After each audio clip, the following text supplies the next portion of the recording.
अलीकडच्या काळात अनोळखी नंबरवरून फोन करून काही विशिष्ट कोड डायल करण्यास सांगून आर्थिक फसवणूक करण्याचे प्रकार वाढताना दिसत आहेत. अशा प्रकारांपासून नागरिकांनी सतर्क राहावे असे आवाहन पोलीस आणि सायबर सुरक्षा विभागाकडून करण्यात आले आहे. 21, 61, 67 यांसारखे कोड डायल करण्यास सांगून काही फसवणूक करणारे व्यक्ती मोबाईलवरील कॉल दुसऱ्या नंबरवर फॉरवर्ड करण्याचा प्रयत्न करतात. त्यामुळे संबंधित व्यक्तीच्या मोबाईलवर येणारे महत्त्वाचे कॉल किंवा बँक व्यवहारांसाठी येणारे OTP दुसऱ्या नंबरवर वळवले जाऊ शकतात. सायबर तज्ज्ञांच्या माहितीनुसार कॉल फॉरवर्डिंग ही मोबाईल नेटवर्कमधील एक तांत्रिक सुविधा आहे.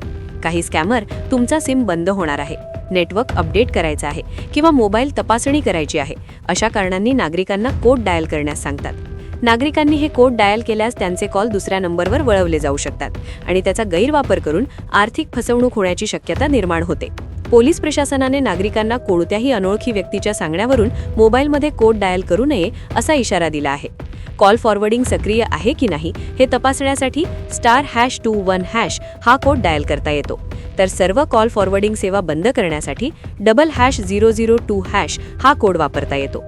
सायबर गुन्ह्यांचे प्रमाण वाढत असल्याने पोलीस विभागाकडून जनजागृतीवर भर दिला जात आहे.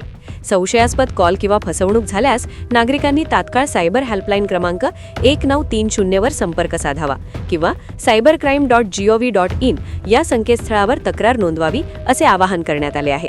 डिजिटल व्यवहार करताना सतर्कता आणि सावधगिरी बाळगणे हेच सायबर फसवणुकीपासून बचावाचे प्रभावी साधन असल्याचे तज्ज्ञांनी सांगितले आहे.